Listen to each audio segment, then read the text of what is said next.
ॐ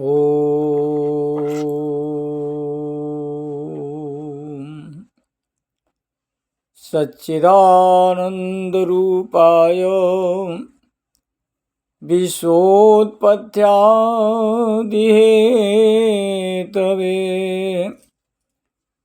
तापत्रयविनाशाय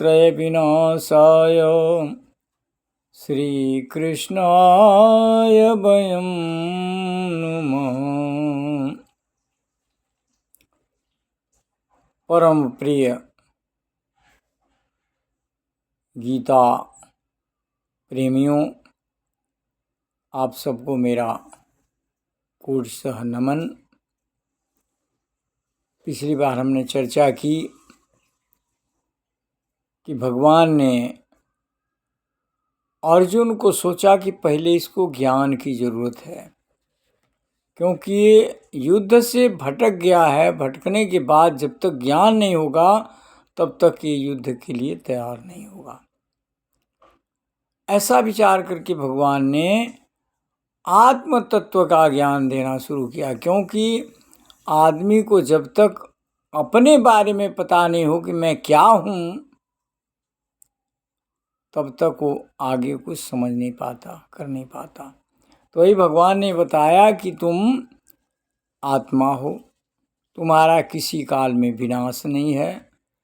इस आत्मा का कोई खंडन मंडन नहीं कर सकता, कोई छेदन नहीं कर सकता, मतलब किसी प्रकार से इस आत्मा को कोई नष्ट नहीं कर सकता। अब ये बताने के बाद भगवान ने सोचा कि अर्जुन के अंदर तो ये भाव है कि हमारे पितामह हैं, हमारे गुरु द्रोणाचार्य हैं, इनको मार दूंगा, ये लोग मने मृत्यु को प्राप्त हो जाएंगे और ये हमेशा के लिए समाप्त हो जाएंगे। उसको ये ज्ञान नहीं है कि ये शरीर का नाश है, न कि आत्मा का। यही आत्मा के विषय में भगवान अर्जुन को बताना चाहते हैं। इसीलिए गीता के इस दूसरे अध्याय का नाम जो है ये सांख्य योग है। आप सभी विद्वज्जन इसके बारे में सब जानते हैं, गीता आप लोग सुनते ही रहते हैं। तो ऐसा है कि इसमें भगवान ने यही बताया कि तुम्हारा किसी भी काल में विनाश नहीं है, और यही समझा रहे हैं कि जो तुम जिनके लिए चिंता कर रहे हो, इनका भी विनाश नहीं है। विनाश सिर्फ शरीर का है, और शरीर का विनाश इसलिए है कि जो आए हैं उनको एक दिन अवश्य जाना है। चाहे वो अवतारी पुरुष आए हों, चाहे वो देवी देवता के रूप में आए हों, जो भी हों, जो भी इस धराधाम पर आते हैं वो यहाँ से एक न एक दिन चले जाते हैं।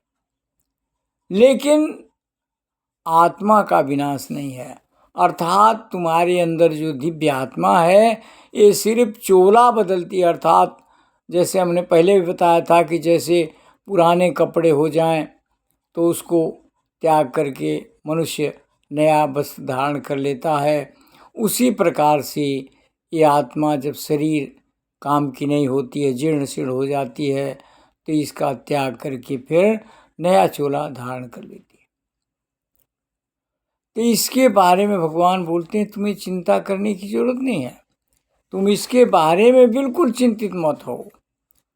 आगे भगवान बोलते हैं कि हे अर्जुन, अथ चैनम नित्य जातम नित्यम वा मन्यसे मृतम तथापि त्वं महाबाहो नैवं शोचितुम अर्हसि।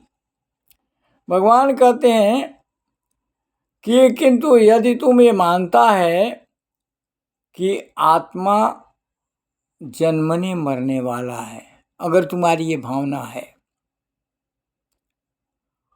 और ये जानता है कि ये शरीर के साथ ही मतलब ये आत्मा भी नष्ट हो जाती है, तो भी तुम्हें कभी भी शोक नहीं करना चाहिए, क्योंकि ये शोक करने का विषय है ही नहीं। तुम व्यर्थ शोक कर रहे हो। क्यों? अगर ये विचारधारा रखते हो कि ये शरीर के साथ आत्मा भी नष्ट हो जाती है, तो भी विचार करो कि जातस्य ही ध्रुव मृत्यु ध्रुवम जन्म मृतस्य च तस्माद् परिहार्यर्थे न त्वं शोचितुमर्हसि। तुम अगर मानते हो कि जातस्य ही ध्रुव मृत्यु, अगर मानते हो कि शरीर के साथ आत्मा भी नष्ट हो जाती है, तो एक विचारधारा भी अगर तुम मान लो तो भी सुनो कि जो जन्म लिया है उसकी मृत्यु निश्चित है, अर्थात जो आया है वो अवश्य जाएगा। और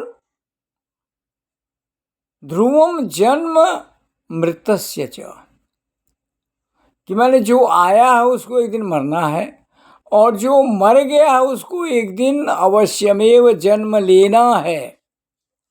अर्थात तुम ये मानते हो कि शरीर के साथ आत्मा चली गई, तो शरीर आत्मा का भी क्या है कि जो जन्म लिया है उसे एक दिन मरना है, और जो मर गया है उसे एक दिन अवश्यमेव जन्म लेना है। ये ध्रुव सत्य है,